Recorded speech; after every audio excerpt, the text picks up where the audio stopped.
नमो भगवते वासुदेवाय।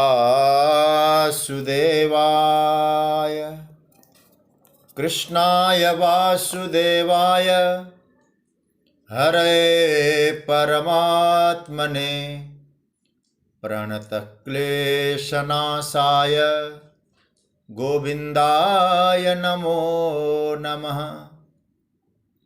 नमः परमहंसास्वादितचरणकमलचिन्मकरन्दाय भक्तजनमानसनिवासाय श्रीरामचन्द्राय। वागीशायस्य वदने लक्ष्मीर्यस्य च वक्ष्यसि यस्यास्ते हृदये संवित्तं नृसिंहमहं भजे। गुरुर्ब्रह्मा गुरुर्विष्णुर्गुरुर्देवो महेश्वरः गुरुसाक्षात् परब्रह्म तस्मै श्री गुरवे नमः। भगवत चरण कमलानुरागी सभी आत्मीय प्रिय प्रभु प्रेमीजन,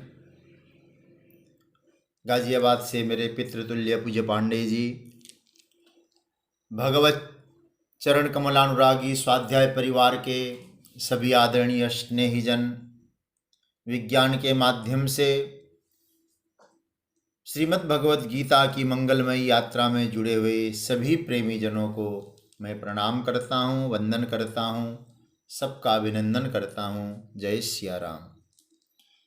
भगवान के मंगलमय कृपा से हम लोग मानव जीवन का श्रेष्ठतम फल प्राप्त कर रहे हैं।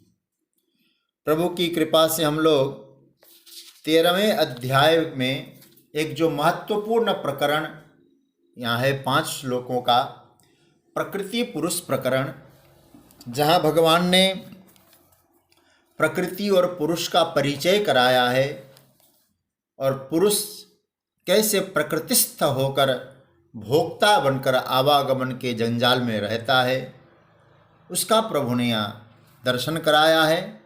जैसे कि मैंने कहा था, इन 5 श्लोकों का पाठ करके हम लोग यात्रा को आगे बढ़ाएंगे। तो आइए पहले 19 से लेकर 23 श्लोक ये प्रकृति पुरुष प्रकरण के इन श्लोकों का पाठ करें, फिर चिंतन। प्रकृतिम पुरुषम चैव विद्यनादि उभावपि विकारांश्च गुणांश्चैव विद्धि प्रकृति संभवान्। कार्यकरण कर्तृत्वे हेतु प्रकृतिरुच्यते। पुरुषः सुख दुःखानां भोक्तृत्वे हेतुरुच्यते। पुरुषः प्रकृतिस्थो हि भुङ्क्ते प्रकृतिजान् गुणान्। कारणं गुणसङ्गोऽस्य सदसद्योनिजन्मसु। उपद्रष्टानुमन्ता च भर्ता भोक्ता महेश्वरः। परमात्मेति चाप्युक्तो देहेऽस्मिन् पुरुषः परः। य एवं व्यक्ति पुरुषं प्रकृतिं च गुणैः सह सर्वथा वर्तमानोऽपि न स भूयोऽभिजायते। भगवान ने 19 श्लोक से लेकर 23 श्लोक तक इन 5 श्लोकों में प्रकृति और पुरुष का प्रकरण कह के बताया कि इनको अच्छी तरह से जो जान जाता है फिर वो दोबारा जन्म नहीं लेता, मुक्त हो जाता है। तो यहाँ पहले तो प्रकृति पुरुष प्रकरण में भगवान ने दोनों को अनादि बताया और विकार और गुण दोनों ही प्रकृति से ही उत्पन्न होते हैं और विकार और गुणों की जो उद्गम स्थली है उसका नाम है प्रकृति। यह बात हम लोगों ने 19वें श्लोक में देखा। फिर 20वें श्लोक में भगवान ने कार्य और करण के द्वारा उत्पन्न होना, वस्तुओं का उत्पादकत्व तो ये प्रकृति का धर्म है, लेकिन उनके द्वारा प्राप्त सुख दुख का जो भोक्ता बन के बैठा है पुरुष, भोक्तापन में पुरुष आ गया है। प्रकृति भोगती नहीं है, भोक्तापन तो पुरुष में रहता है। पुरुषः सुख दुखानां भोक्तृत्वे हेतुरुच्यते, ये भगवान ने कहा।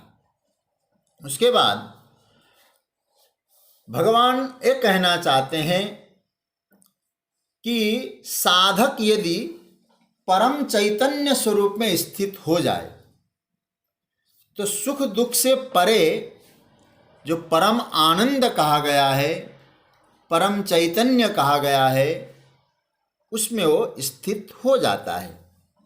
लेकिन एक बात ध्यान देना चाहिए, जहाँ भोक्तापन आ गया वहाँ कर्तापन भी आ ही जाता है, और जहाँ कर्तापन और भोक्तापन दोनों आ गया वहाँ जीव भाव आए बिना रहेगा नहीं, वहाँ जीव भाव भी आ जाएगा। इसका मतलब है जो कर्ता है वो भोक्ता है, और भोक्ता क्या है? सुख और दुख भोगता है। तो इसका परिणाम क्या निकलेगा? सुख और दुख इस प्रकार के पेंडुलम की तरह वो ऊपर नीचे होता रहता है। इसलिए 20वें श्लोक में भगवान ने पुरुष को सुख और दुख के भोगने में हेतु बताया है। अब एक प्रश्न करें। हम लोगों ने 2 श्लोकों को देखा है, 19वां और 20, इनका हम लोगों ने डिटेल्स में चिंतन कर लिया है। और एक प्रश्न आप उठाइएगा जरा अपने से। हाँ, प्रश्न क्या उठाना है कि एक तरफ तो कहा जा रहा है असंगोयम पुरुषः, पुरुष असंग होता है। पुरुष मतलब ब्रह्म, वो असंग होता है, वो संग रहित है। तो फिर आप ये कहते हैं कि भोक्ता पुरुष कौन है? फिर ऊपर आपने कहा भुंगते प्रकृति, ऊपर कहा ना भोक्तृत्व हेतु रुच्यते। एक तरफ पुरुष को असंग बता रहे हैं और दूसरी तरफ भोक्तापन में पुरुष हेतु है, पुरुष भोक्ता है।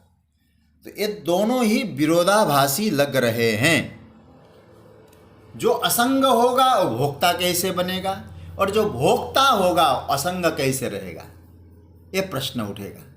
तो भगवान यहाँ उस प्रश्न का समाधान करना चाहते हैं 21वें श्लोक में।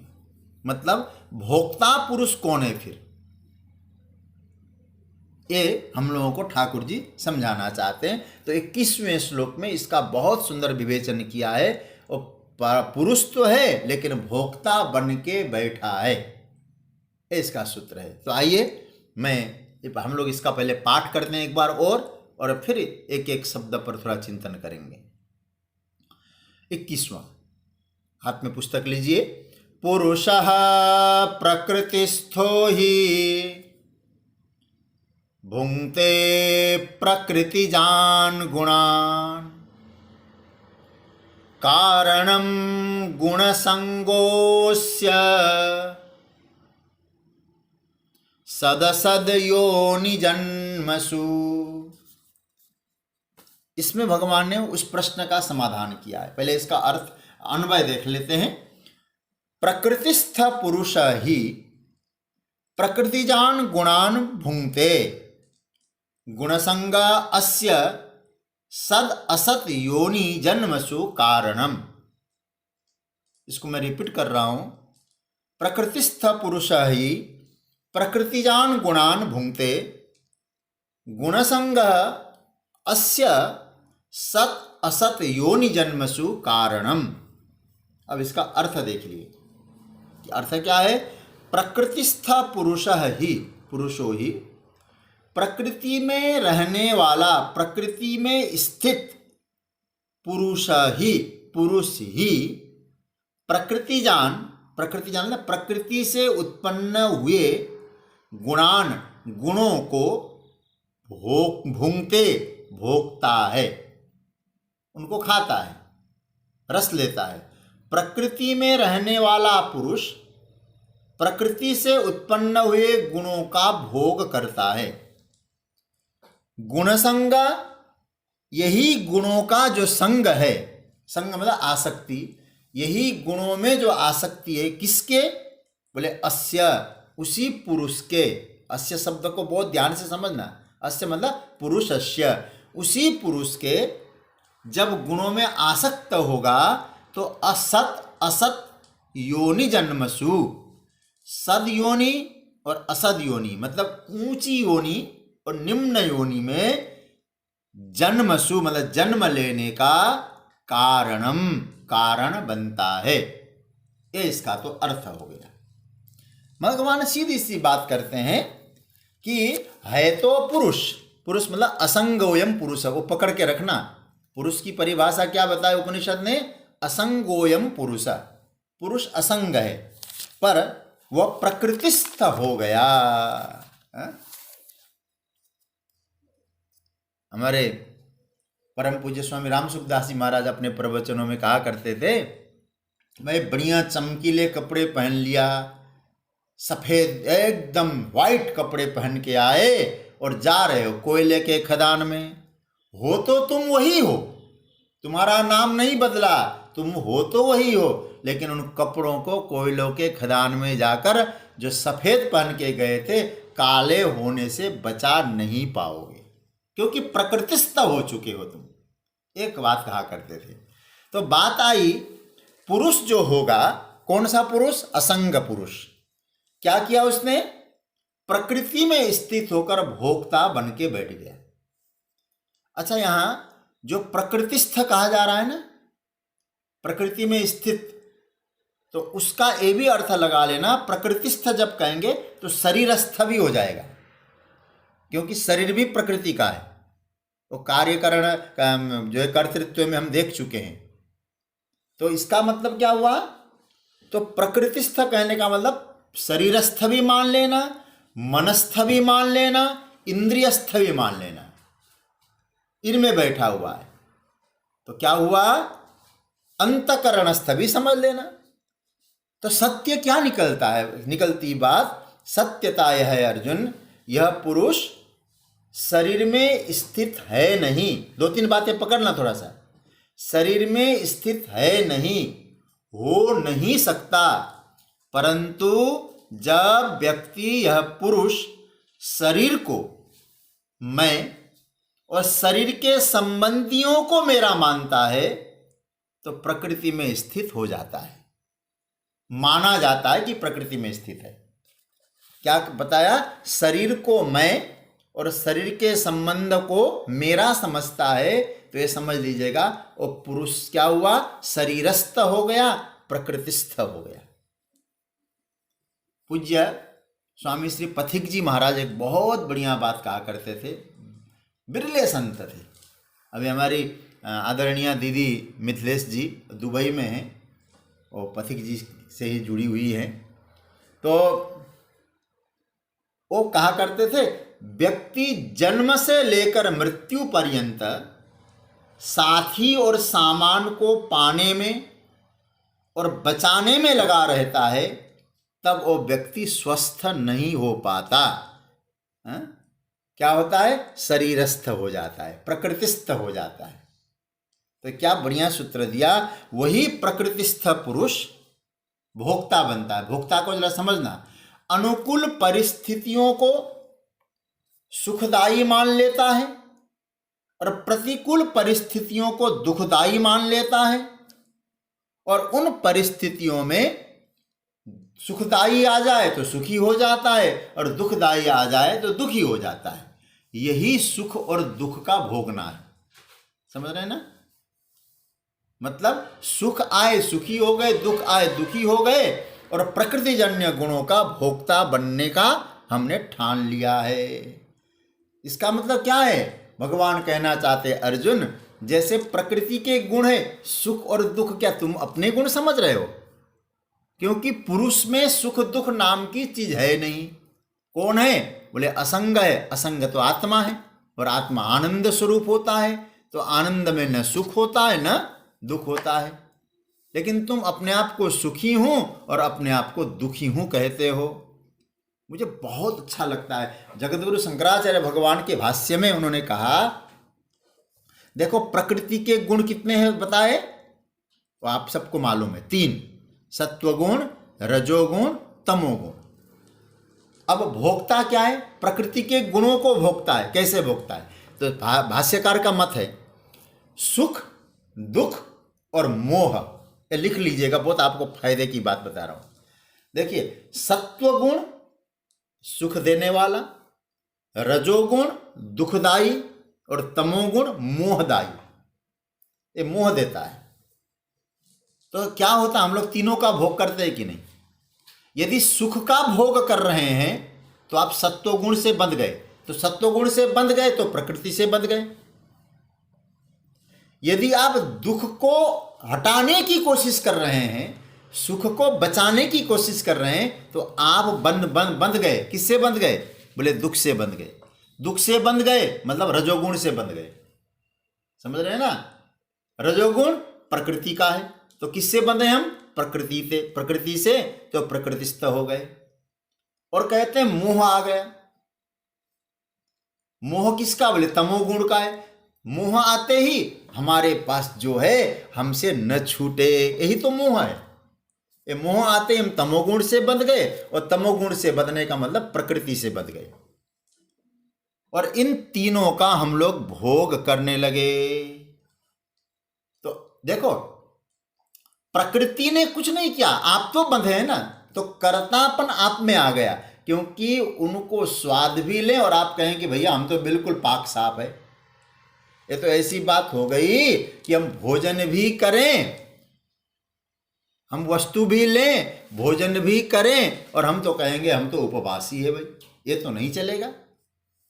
ये तो ऐसी बात हो गई, प्रकृति का सुख भी ले रहे हैं, प्रकृति का दुख भी ले रहे हैं, और असंग नहीं बन पाते और बंध गए। और हम लोग क्या कहते हैं?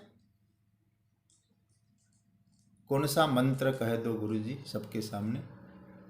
क्या बताया? हे कौन सा मंत्र? समझाने में आपने जो प्रश्न किया, तो बाद में कोई बात नहीं, बाद में लाइव पूछ लीजिएगा। चलिए, तो जो मैं कह रहा था, तो सत्वगुण, रजोगुण, तमोगुण, इनसे हम बंध कर इनका भोग करते हैं। हालांकि पुरुष असंग है इस बात को पकड़ना, लेकिन हम लोग जब भोग करते हैं, भोजन कर लिया, तो भोजन का असर तो होगा। एक बात मैं आपसे एक उदाहरण दूं। आप गाड़ी लेकर कहीं जा रहे हैं, आप ड्राइव कर रहे हैं, और अचानक अकस्मात और एक्सीडेंट हो गया, दुर्घटना हो गई समझें। तो ड्राइव कौन कर रहा है? ड्राइव तो मैं कर रहा हूं। तो दुर्घटना में महत्वपूर्ण क्या हुआ? बोले आप तो ड्राइव कर रहे हैं, दुर्घटना किसकी हो गई? कार की हो गई। आपको ज्यादा कुछ नहीं हुआ, कार की दुर्घटना हो गई। तो वहां जो दुर्घटनाजन्य जो क्रिया है, थोड़ा सा पकड़ना इस बात को, दुर्घटना युक्त जो क्रिया है वो किसमें है? ध्यान देना, उस दुर्घटनाजन्य जो क्रिया में प्रधानता, अधिकता गाड़ी की है। लेकिन दुर्घटना का फल गाड़ी को मिला कि आपको मिला? आपको कहीं चोट लग गई, अथवा पुलिस वालों ने आपके ऊपर FIR कर दिया, कुछ हो गया, तो किस पर हुआ? बोले आप पर हुआ। गाड़ी पर तो नहीं हुआ ना, मालिक पर होता है, चालक पर होता है, गाड़ी पर नहीं होता। उस गाड़ी के साथ संबंध रखने से ही हमको कर्तापन मिला कि नहीं? कर्तापन का फल मिला कि नहीं? संबंध था। इसलिए ऐसे ही सांसारिक कार्य को करने में प्रकृति का हाथ है और पुरुष उसका साथ है। ठीक है, प्रकृति का हाथ है, पुरुष का साथ है। परंतु क्रिया को करने में आप इस बात को समझना, शरीर की ही अधिक प्रधानता रहती है, परंतु सुख दुख का जो फल है वो शरीर को नहीं मिलता। शरीर से अपना संबंध रखने के कारण वो भोग कौन रहा है? सुख दुख? बोले पुरुष भोग रहा है। भगवान कहते हैं अर्जुन, मैं तो यही तो कह रहा हूं, पुरुषः प्रकृतिस्थो ही भुंक्ते। प्रकृतिस्थ हो गए, संबंध जोड़ दिया, तो गाड़ी तो एक्सीडेंट हो गई, चली गई, फंसे तुम। यदि साधक अपने आप को असंग समझने लग जाएगा, इन प्राकृतिक गुणों के साथ संबंध न जोड़े, तो सभी क्रियाओं को प्रकृति द्वारा है, प्रकृति के द्वारा ही हो रही है, ऐसा समझे तो प्राकृतिक जो क्रियाएं हैं, प्रकृतिजन्य जो क्रियाएं हैं, उन क्रियाओं का कर्ता नहीं बनेगा, और कर्ता नहीं बनेगा तो सुख दुख का फल भी उसको नहीं मिलेगा। कर्ता बनने पर ही तो सब कुछ गड़बड़ हो गया, क्योंकि फिर कौन कर रहा है फिर ये काम। देखिए इसी अध्याय में हम लोग जब 29वें श्लोक में जाएंगे, आपके पास गीता है, 29वां श्लोक एक बार देख लीजिए क्या कहते। इसी अध्याय के भगवान ने कहा है, देखिए व्यक्ति अकर्ता कब बनता है, प्रकृत्यैव च कर्माणि, बहुत अच्छी तरह देख लीजिए, बड़ा प्यारा मंत्र है 29वां, प्रकृत्यैव च कर्माणि क्रियमाणानि सर्वशः, और प्रकृति में ही सब कर्म होते हैं। क्रियमाण कौन कर रहा है, काम कौन कर रहा है, क्रियमाण मतलब वर्तमान में कौन कर रहा है, मतलब प्रकृति कर रही है। लेकिन यह पश्यति तद आत्मानम, जिसने उन प्रकृति के कार्यों में अपने आप को, उसी को कहते हैं जिस स्थिति में व्यक्ति वहां अकर्ता, उस प्रकृति के कर्म में अपने आप को साधक यदि अकर्ता समझने लग जाएगा तो वास्तव में उसने अपने आप को अकर्ता के रूप में देखा। वही देखना वास्तविक दर्शन है। मतलब कर्ता के, मतलब क्रिया के बीच में स्वयं को अकर्ता के रूप में, असंग के रूप में, अक्रिय के रूप में जान लेना, यही वास्तविकता है।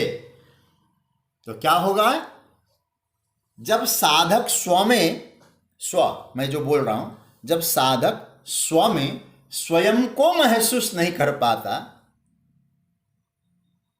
वो प्रकृतिस्थ हो जाता है, शरीरस्थ हो जाता है, तो फिर क्या होता, पुरुषः प्रकृतिस्थो ही भुंक्ते, फिर खाएगा वो तो।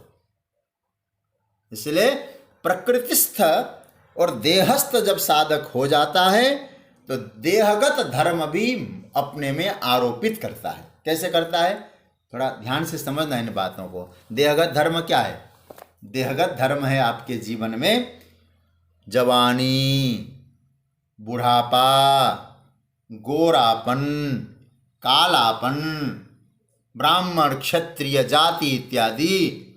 तो उन गुणों को कहाँ कर रहा है, बोले अपने में आरोपित कर रहा है। तो उनके गुणों को भोग कर रहा है। मैं कहता मैं काला हूँ, मैं गोरा हूँ, मैं ब्राह्मण हूँ, मैं जवान हूँ, मैं बुढ़ापा हूँ।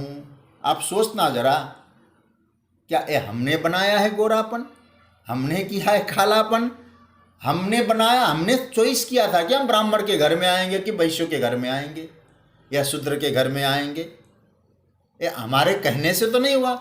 जो कार्य मेरे करने से नहीं हो रहा है तो किसी के द्वारा तो हो रहा होगा। भगवान यही तो कहना चाहते हैं अर्जुन, प्रकृति का है सब। आपने कोई अनुष्ठान किया था क्या, जल्दी से बाल्यावस्था से जवानी में पहुंच जाऊं? आपको कोई कुछ करना नहीं पड़ा, सहज हो रहा है कि नहीं? आपने लाख अनुष्ठान किया और जवानी से बुढ़ापे में न जाऊं, तो हुआ कि नहीं? तो ठाकुर जी यही तो करे, तुम उनके कर्ता बन के बैठे हो, तुम्हारे करने से नहीं होने का। ये सहज प्राकृतिक है, और प्राकृतिक कहते स्वाभाविक, नेचुरली अपने आप हो रहा है। अपने में आरोप करोगे तो फंस गए। हम वृद्धावस्था हमने तो नहीं मांगा, और हम क्या कर, मैं बूढ़ा हो गया हूं। आपने बूढ़ा होने में कितना खर्चा किया? आप कौन होते बूढ़ा होने वाले? मैं जवान हो गया हूं। कभी समझ में हमको विचार करना चाहिए। देखिए, मैं जवान हो गया, अरे भाई मैं हुआ कि मेरा शरीर हुआ? मैं तो वही है। बाल्यावस्था में भी मैं वही था, जवानी में भी मैं वही हूं, बुढ़ापे में भी मैं वही हूं। तो इसका मतलब यह हुआ, ये जो प्रकृति और पुरुष के कार्य में जो तादात्म्य आ जाता है ना, ये तादात्म्य होने पर, और तादात्म्य अपने ऊपर आरोपित कर लेता है, तो साधक फिर बन गया कर्ता, बन गया भोक्ता, और भोगो फिर अब आवागमन का चक्कर करते रहो। यदि प्रकृति और प्रकृति के कार्यों के साथ तादात्म्य न हो तो साधक तो आनंद में है, अमरत्व में है, कह सकता है मैं वह हूँ जो ब्रह्म है। ब्रह्म और मुझ में कोई अंतर नहीं है। इसलिए सुख, भगवान क्या बढ़िया सूत्र देते, मुझे इतना प्रिय लगता है श्लोक। भगवान ने कहा ये जो भोग रहा है, प्रकृति भुंगते प्रकृति जान गुणान, सुख दुख को भोग रहा है। और याद रखना, सुख दुख की धारा प्रकृति में है, आप में नहीं है। उनके गुणों के प्रति जो आसक्ति हो गई ना, उस आसक्ति का रिजल्ट देखिए। भगवान कितनी बड़ी बात कहते, समझ जाओ अर्जुन, उन आसक्ति का परिणाम क्या है। महाराज क्या है बता दीजिए। नीचे की पंक्ति पकड़ना आप। ऊपर तो आपने देखा कि भुंगते, नीचे की पंक्ति, कारणम गुण संग अस्य, इस पुरुष का, अस्य मतलब उस पुरुष का, गुण संग कारणम, गुणों के प्रति संग मतलब आसक्ति का के कारण, सद असद योनि जन्मसु, सद और असद ऊंचे नीची योनियों में उसका आना जाना लगा रहेगा, लगा रहता है। समझ रहे हैं बात को, आना जाना लगा रहता है। अरे भाई, कारणम गुण संगोस्य सदस्य योनि जन्मसु, तो इसका मतलब गुणों का संग ही ऊंची और नीची योनियों में ले जाने का कारण है। अब गुणों का संग फिर मैं याद दिला दूं, गुणों का संग मतलब सुख दुख मोह, ये संग करते हैं कि नहीं? कैसे करते हैं? हमने कहा मुझे सुख मिले, अब आप कहेंगे आपने तो केवल इतना ही कह दिया ना, मुझे सुख मिले, और इसका साइड इफेक्ट देख लीजिए जरा, क्या हुआ? मुझे सुख मिले और साइड इफेक्ट क्या हुआ? आप सत्व गुण से बंध गए। और आपने कहा मुझे दुख न मिले, तो आप रजोगुण से बंध गए। और तीसरी बात, जो मिला है मुझसे न छूटे, ये तमोगुण से बंध गए। आपने तो केवल इतनी बात कही थी, लेकिन उसका साइड इफेक्ट कितना हुआ? प्रकृति के गुणों के बंधन में बंध गए। वास्तविकता यही है हमारे यहाँ। इसलिए कहा जा रहा है सुख की बात ही नहीं, दुर्जन। और कई बार तो कहते हैं महाराज हमको सुख मिले, दुर्जन को दुख मिले। हमारे ग्रंथों में क्या कहा है? दुर्जन सज्जनो भूयात, सज्जन शांति माप्नुयात। ये बहुत प्यारा मंत्र है। कभी मैं तो कहूंगा प्रार्थना में बोलना पड़े ना, ये मंत्र बोला करिए सबके लिए। प्रार्थ सर्वे भवन्तु सुखिनः, ठीक है, लेकिन यहां जरा देखिए क्या कहा है? दुर्जनः सज्जनो भूयात्, सज्जनः शान्तिमाप्नुयात्, शान्तो मुच्येत बन्धेभ्य, मुक्तश्चान्यान् विमोचयेत्। इतना प्यारा क्या लिखा है। हमारे मंत्रदृष्टा ऋषि क्या कहते हैं?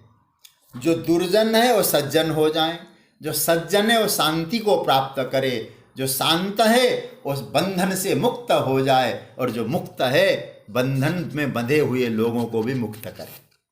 ये देखो प्रार्थना वाले, यदि हम ऐसा करेंगे तो फिर मुक्ति तो है ही।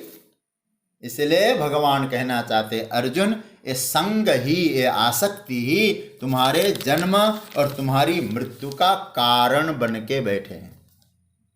अच्छा प्रभु अब क्या करना है? भगवान ने कहा तुम संग रहित हो जाओ। तो अर्जुन ने कहा हमारा बड़ी समस्या आ जाएगी, व्यवहार करना पड़ेगा, व्यापार करना पड़ेगा, नौकरी करनी पड़ेगी, और आप कहते संग रहित हो जाओ। भगवान कहते मैंने कब कहा कि तुम व्यवहार छोड़ो? कब कहा कि घर छोड़ो? कब कहा कि परिवार छोड़ो? भगवान कहते भीतर से संग रहित बनना है, बाहर का व्यवहार बिल्कुल ठीक ठाक से करना होगा। और मैंने उस दिन शुरुआत में कहा भी था, जब एक बार विहंगम अवलोकन कर रहे थे, यदि बाहर भीतर से आप असंग है तो बाहर से क्या कर रहे हैं कोई आपके फर्क नहीं पड़ता। जनक की तरह राज्य शासन करें, अर्जुन की तरह युद्ध करें, कोई फर्क नहीं पड़ता है। हाँ, भीतर से असंग। तो क्या मतलब हुआ? बाहर का जो व्यवहार है वो बाहर का व्यवहार करते समय भीतर से असंग रहना, यही गीता का सूत्र है। यही गीता कहती है। व्यवहार त्याग गीता ने कभी कहा नहीं है, आसक्ति त्याग कहा है। इसलिए गांधी जी ने क्या कहा गीता को? बोले अनासक्ति योग। कारणम गुण संगोस्य सदसद योनि जन्मसु। और देखो यहाँ सद योनि असद योनि, दो योनियों की चर्चा की भगवान ने। सद असद योनि जन्मसु, यदि हमने उन गुणों के साथ, और गुणों के साथ कई बार कहते हैं सत्वगुण रजोगुण तमोगुण, इनके साथ, बोले नहीं, सुख दुख मोह के साथ यदि आपका संग है तो आप समझना इनडायरेक्टली आप प्रकृति के गुणों से संग कर रहे हैं। मैं फिर आपको याद दिलाना चाहूंगा, रिपीट हो जाती है बात को, लेकिन पकड़ना। आप यदि सुख दुख के साथ जुड़े हुए हैं और उनके लिए आप प्रयत्न कर रहे हैं, उनको भोग कर रहे हैं, तो आप इनडायरेक्टली पूरी तरह से प्रकृति के साथ जुड़े हैं और प्रकृति के गुणों के साथ जुड़ गए। तो प्रकृति के गुणों के साथ जब संग हो जाता है, भगवान क्या कहते हैं, सद असद योनि जन्मसु। अब यहां बहुत बढ़िया हमारे संतों ने कहा, सद असद योनि का मतलब क्या है, जिस योनि में सुख की अधिकता होती है उसका नाम है सद योनि। तो आप कहां गए, अब सुख के प्रति आकर्षण हुआ और आप गए सुख की प्राप्ति के लिए, स्वर्ग गए, ठीक है, सद योनि। और असद योनि, देव योनि कहा जाए सद योनि को, मनुष्य योनि कहो, और जिसमें दुख की अधिकता होती है वे असत योनि है। तो जिस गुण संग पुरुष की चर्चा भगवान यहां कर रहे हैं, उस पुरुष का सद असत योनियों में जन्म होना गुणों के प्रति आसक्ति का ही कारण है अर्जुन। तो प्रकृति के 3 गुण हुए, प्रकृतिजन्य गुण। तो आप जरा सोचना, प्रकृति के सारी क्रियाएं इन 3 गुणों पर आधारित है कि नहीं। संपूर्ण क्रियाएं 3 गुणों पर आधारित है। और पुरुष, गीता ने पूरी तरह से कह दिया, पुरुष किसी गुणों पर आधारित नहीं है। पुरुष कौन है, बोले गुणातीत। इसलिए गीता का एक सिद्धांत है। क्या सिद्धांत है, आप ऊपर उठो। कैसे उठें, बोले यदि आप मोह में हैं तो रजोगुण में जाओ। मोह में मतलब तमोगुण में है, रजोगुण में जाओ।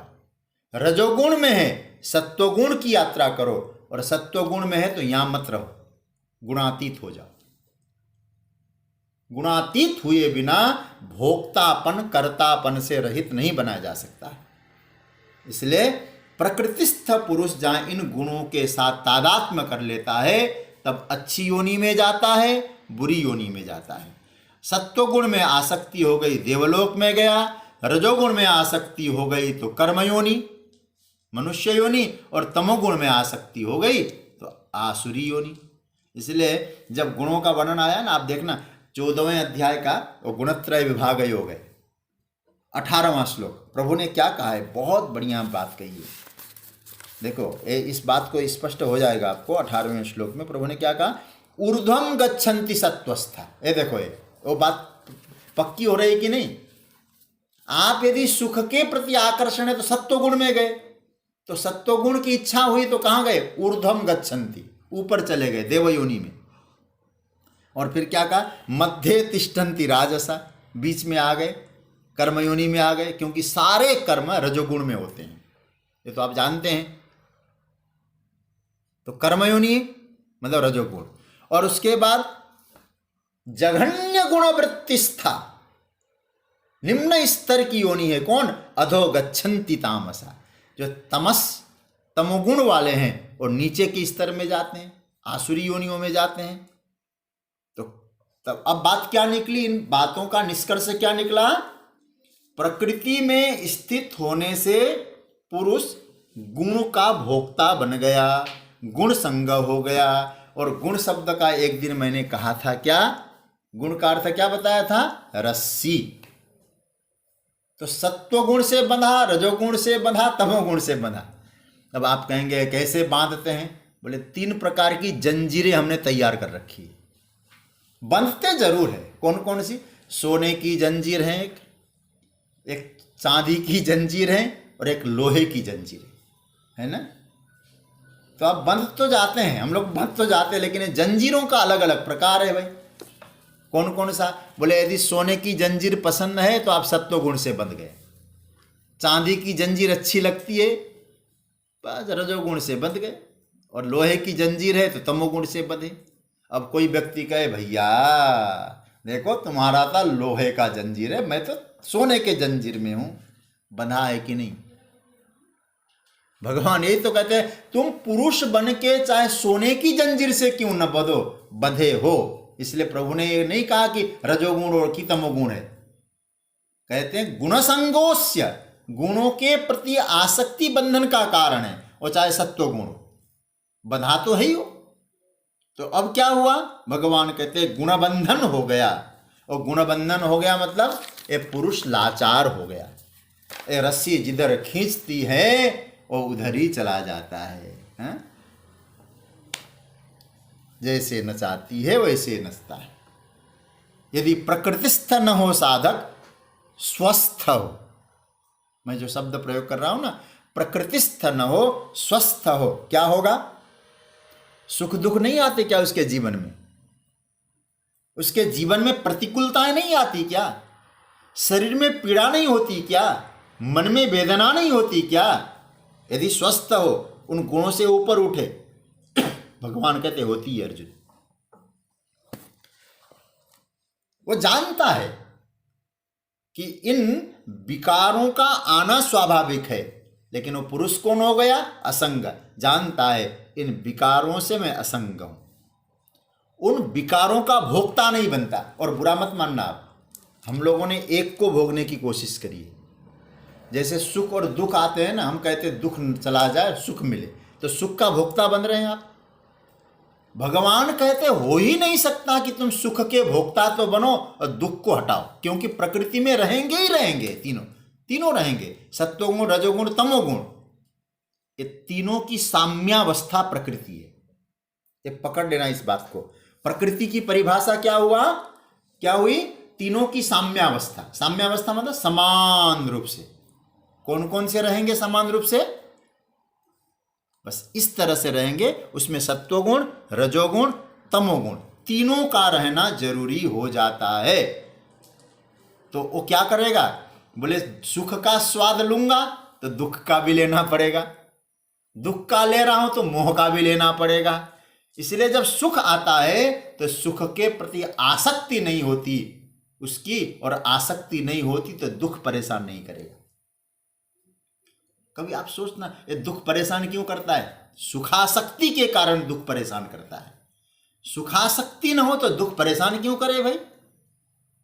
तो फिर उसके जीवन में नहीं आते क्या? बोले आते हैं, भोग नहीं करता, स्वस्थ रहता है। स्वस्थ रहता मतलब सम रहता है। अच्छा, स्वस्थ की परिभाषा क्या है? एकदम एक वाक्य एक शब्द में कहूंगा फिर कोई दिक्कत नहीं है। भगवान ने जो स्वस्थ शब्द की परिभाषा गीता में दी है, आप इसको आज एक नई चीज आप नोट करिएगा, बाद में हम चर्चा भी करेंगे इसकी। 14वें अध्याय का 24वां श्लोक। कोई मुझसे कहेगा स्वस्थ की परिभाषा क्या है, तो आप कोई भी पूछे कहना है स्वस्थ यह है। क्या स्वस्थ है? तो कहते हैं समदुख सुख स्वस्थ। बस मुझे कोई पूछे मैं तो इतना ही कहूंगा स्वस्थ की परिभाषा। समदुख सुख स्वस्थ, सुख और दुख में जो समान है, समान समझता है, बस वह स्वस्थ है। बाकी सब रोगी है। यदि आपने एक को कहा ये तो रहे मेरे पास, दूसरा ये न रहे, तो हम रोगी हैं। स्वस्थ का लक्षण ही है दोनों में समान रहना, असंग होना, यही है समदुख सुख स्वस्थ। मैं इतना ही कहूँगा, कभी टटोलिएगा। प्रकृति पुरुष प्रकरण चल रहा है, हम प्रकृति से बंधे तो नहीं है, हम स्वस्थ हैं कि परस्थ हैं, अपने आप से पूछना पड़ेगा। और परस्थ है तो याद रखना, परस्थ है तो पराधीन है, और पराधीन है तो पराधीन सपने हो सुख नाहि।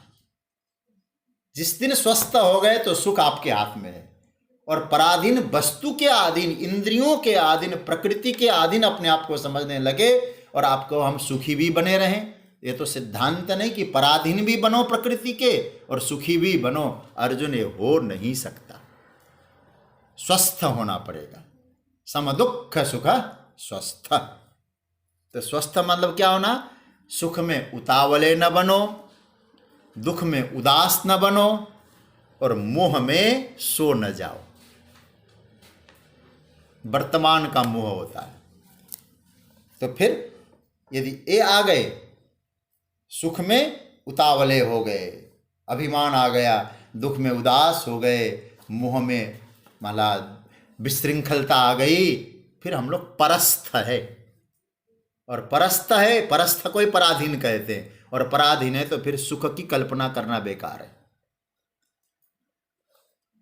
यह पुरुष प्रकृति में स्थित हो जाए तो पूरी तरह से परतंत्र है, और स्व में स्थित हो जाए तो स्वतंत्र है। आज मैं विचार कर रहा था, यह तंत्र शब्द का अर्थ तो जानते हैं ना आप लोग? तंत्र किसको कहते हैं? परतंत्र, स्वतंत्र। स्वतंत्र का मतलब क्या है? परतंत्र का मतलब क्या है? तंत्र शब्द का अर्थ भी रस्सी है। तंत्र, तंत्र शब्द का अर्थ क्या बताया? डोरी। किससे? बोले पर से बंधा है तो परतंत्र। पर की डोरी जो आप नहीं है, इस प्रकार की डोरी से बंधे हैं तो परतंत्र। आप अपने से बंधे हैं, अपने में है, स्वतंत्र। स्वतंत्र का अर्थ यह है। और भगवान क्या कहते हैं? गुणसंगः, डोरी तो है लेकिन पराई डोरी है, किसी ने बांधा है, अपने आप नहीं बंधे। किसने बांधा? उसने बांधा है तो वही खोलेगा, फिर वो खोलने वाली तो है ही नहीं। अज्ञानता से बंधे हो, ज्ञान आने पर खुलेगा। अविद्या से बंधे हो, विद्या आने पर खुलेगी। मूर्खता से बंधे हैं, विवेक आ जाए तो खुलेंगे। इसलिए विवेक को जागृत करो अर्जुन। और याद रखना, बंधन कभी आप स्वीकार नहीं करेंगे, क्योंकि पुरुष का जो बंधन है अस्वाभाविक है, और पुरुष की मुक्ति स्वाभाविक है। मुक्ति में व्यक्ति जी सकता है, बंधन में नहीं जी सकता। इसलिए पुरुष का जो प्रकृति के साथ जो तादात्म्य हो गया, वह अज्ञान के कारण हुआ है, उसको खत्म करना है। प्रकृतिस्थ होने से शरीर के साथ मैं और मेरापन आता है, और यही गुणों का बंधन है। और क्या बात, कैसे बांधते हैं? 14वें अध्याय में तो महाराज गुणों के बारे में बहुत बढ़िया बात कही है। 5वें श्लोक में भगवान क्या कहते हैं? तीनों गुण क्या करते हैं, देखिए। 5वां श्लोक 14वें अध्याय का, सत्वम रजस तम इति। आया पकड़ में? देखिए पकड़ में अच्छी तरह से आ जाएगा, बड़ा प्यारा श्लोक है। सत्वम रजस तम इति, सत्वगुण, रजोगुण, तमोगुण क्या है? इति गुणा, ये सब क्या है? बोले गुण है। कहाँ से आए? प्रकृति संभवा। कहाँ से निकले? प्रकृति से उत्पन्न हुई। अच्छा महाराज करते क्या है? निबधनंती, निबधनंती बांधते हैं तीनों मिलके। अर्जुन महाबाहो, बड़े बाहु वाले हो ना, भुजा वाले हो ना, तुम्हारी भुजा काम नहीं आएगी। बड़े पहलवान बने बैठे हो, प्रकृति के सामने पहलवानी चली जाती है। देहे देहिनम अव्ययम, तुम तो अव्यय तत्व हो, लेकिन फिर भी तुम बंधा हुआ महसूस करते हो। उसका एकमात्र कारण प्रकृति के साथ तादात्म्य भाव है। गुणों से बंध जाना तो क्या हुआ? फिर जन्म मरण का चक्र है। जन्म मरण का चक्र है मतलब सद योनि असद योनि में परिभ्रमण है, ये बताया। तो इस श्लोक का स्पष्टीकरण इस श्लोक का संभवतः हो गया होगा। भगवान क्या कहते हैं इस श्लोक में? पुरुषः प्रकृतिस्थो ही भुंक्ते, प्रकृति जान गुणान, प्रकृति से उत्पन्न गुणों को भोगता है। और पुरुषः अस्य मतलब उस पुरुष का गुणसंग कारणम, गुणसंग गुणों के प्रति आसक्ति कारण है। किस चीज के कारण है? सदसद योनि जन्मसु, सद योनि और असद योनि, ऊंची योनि निम्न योनि में जन्म लेने का कारण आप नहीं है, गुणों के प्रति आपका संग है, आसक्ति है, ये भगवान ने कहा। जगतगुरु शंकराचार्य भगवान ने इस श्लोक की चर्चा तो हम कर चुके हैं। एक प्रश्न उठाया है शंकराचार्य भगवान, मुझे बहुत प्यारा लगा, इसका हम समाधान करते हैं। पहले आचार्य शंकर कहते हैं, यह जो प्रकरण है, क्यों कहा प्रभु ने कि गुणसंग अनेक जन्मों का कारण है? भाष्य में लिखते हैं, शंकराचार्य भगवान ने कहा, प्रभु आप तो प्रकृति और पुरुष के लक्षण और उनका प्रकरण सुना रहे थे, आप जन्म का हेतु बताने की बात तो नहीं कह गए थे। आप तो केवल कहते प्रकृति और पुरुष का क्या प्रकरण है, मैं वो बताने जा रहा हूं। जन्म का हेतु आप बीच में क्यों लाए?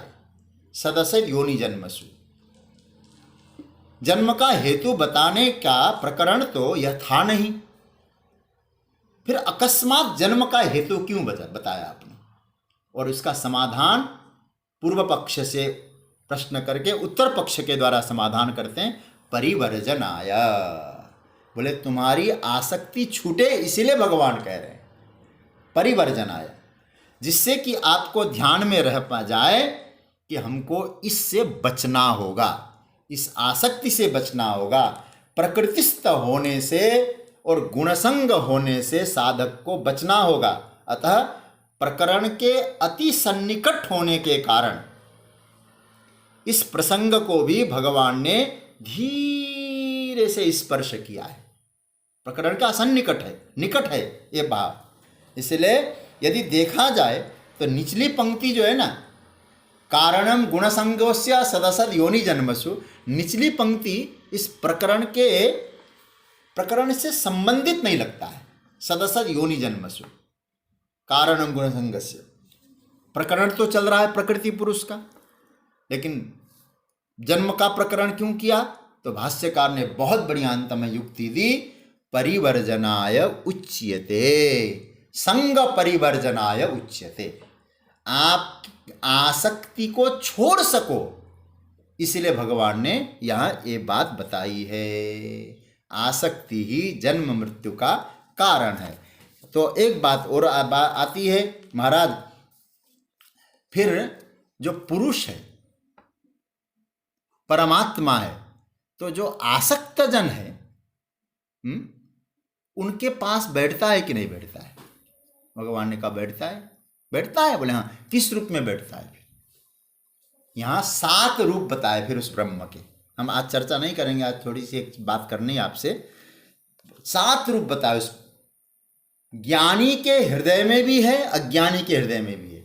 जो गुणों के प्रति आसक्त है ना, वो अज्ञान के कारण फंसा है, उसके दिल में भी भगवान है। किस रूप में? उपद्रष्टा, बैठे बैठे देख रहे हैं। अनुमंता, किसी को प्रेरित कर रहे हैं। है तो एक उस ब्रह्म के यहाँ 7 रूपों की चर्चा है उस पुरुष की। लेकिन वो 7 रूप कब कब धारण करता है, किसके लिए धारण करता है, ये बड़ा प्यारा प्रकरण है। इस प्रकरण की चर्चा हम लोग कल करेंगे। आप लोगों से 1-2 निवेदन करूंगा। आज आप लोग बैठे रहिएगा। निवेदन यह करना है, आज तो यह प्रकरण को मैं विराम दे रहा हूँ। अब कल हम लोग जब आएंगे तो सीधे 22वें श्लोक से यात्रा करेंगे। उपद्रष्टानुमंता च भर्ता भोक्ता महेश्वरः परमात्मेति चाप्युक्तो देहेस्मिन् पुरुषः परः। तो ये 7 उनके संदर्भों से ब्रह्म चर्चा है। और मैं समझता हूँ आप लोग गीता के जो पाठक है, पिपासु है, उनके लिए यह श्लोक जो है इतना प्यारा श्लोक है। यदि आप लोग इस पर चिंतन करेंगे आपको नई नई चीज़ें मिलेगी। तो मैं आपसे निवेदन करूंगा कल अवश्य जुड़ने का प्रयास करिएगा। हम लोग कल 22वें श्लोक पर चिंतन करेंगे। तो आज